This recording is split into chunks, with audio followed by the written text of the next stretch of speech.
Welcome, everybody. The NFL season is over, which means it's time to look forward to the NFL offseason, and that includes mock drafts. Today, we're going to be taking a look at the Tennessee Titans and a 2023 NFL mock draft.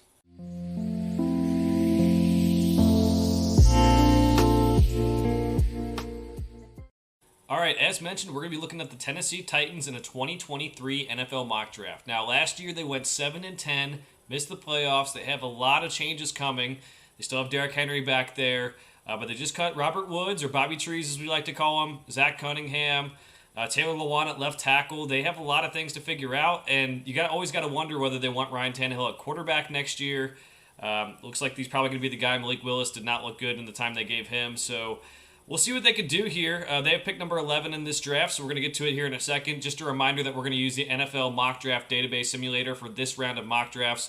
I like this one because it has all the players who are actually in the draft, and the ones going back to school, actually going back to school. So it makes it easy to know at least the players are going to be in the NFL draft this year.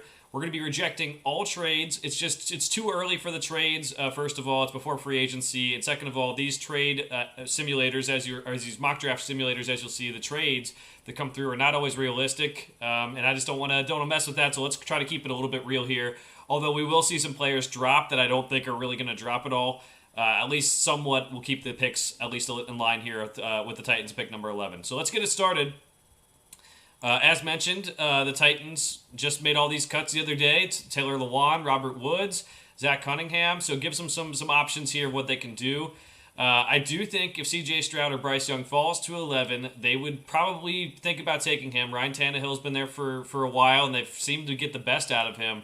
But they might want someone of the future. Malik Willis does not seem like he's that guy. Joey Porter could be an interesting option as he's a very physical corner. The Titans have spent early draft picks on corners, and they haven't worked out maybe to the extent that people thought they would. So that's something to look at.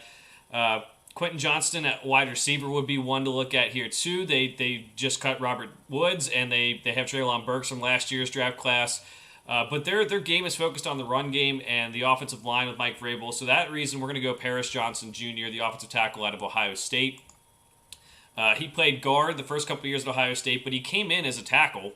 And once he moved to left tackle this year, he looked like a much more natural fit at the position at guard. It just looked like he was playing out of place. He was able to use his athleticism and his movement abilities to really, I guess, progress the season at left tackle. He's a guy I think can be very successful, take over the left tackle spot for the Titans as we move forward.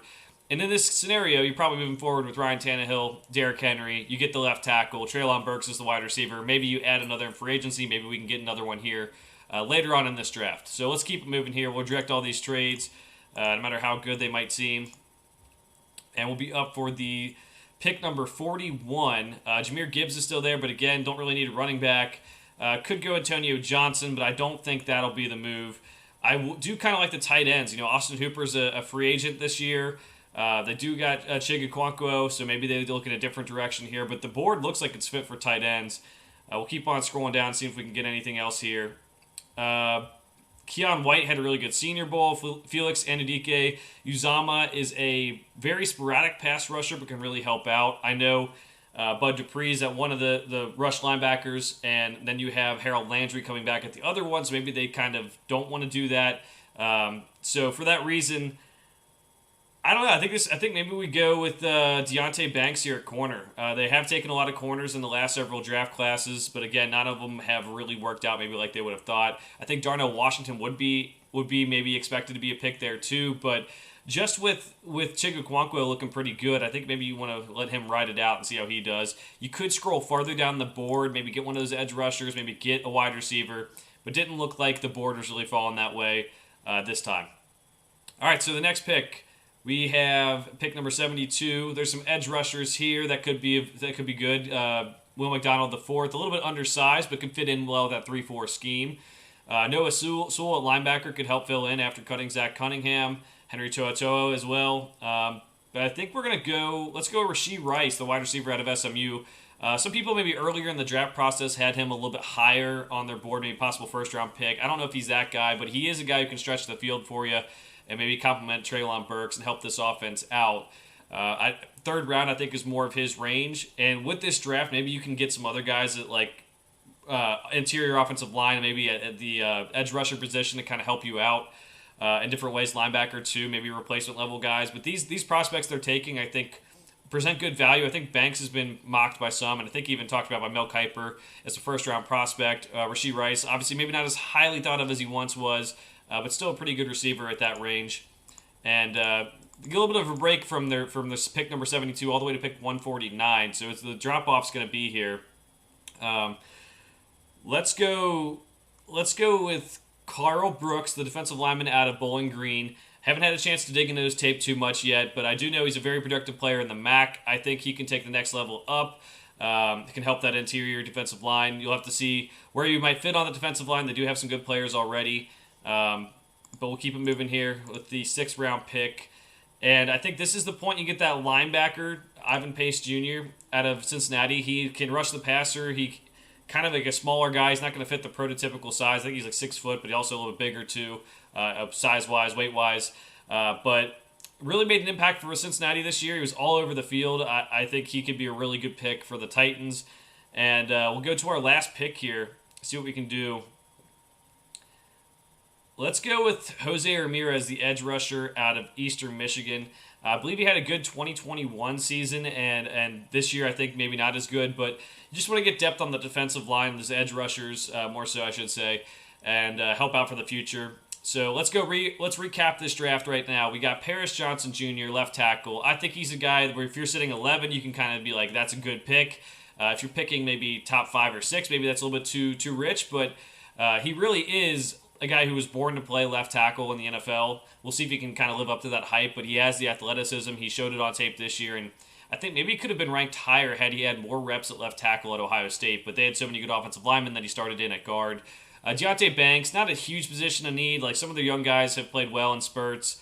They still have Roger McCreary, Christian Fulton, but Deonte Banks making it to the 2nd round right now seems like it may not happen. So get the guy who has some value there.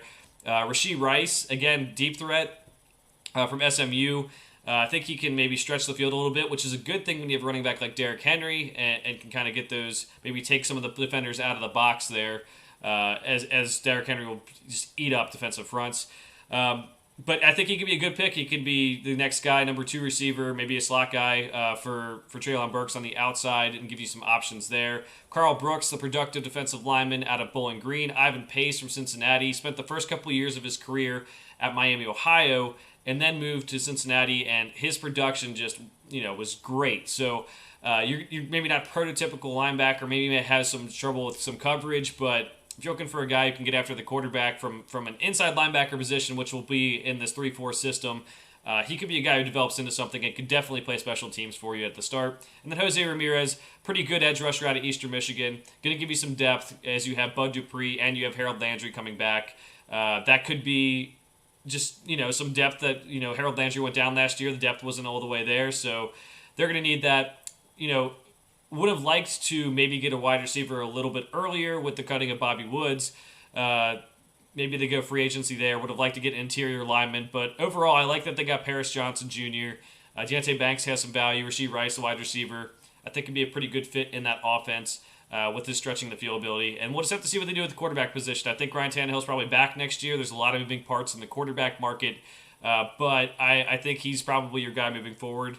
It is my turn to remind everyone to like and subscribe if you like this mock draft. We'll have more coming out in the future before the NFL draft. We'll see you guys next time.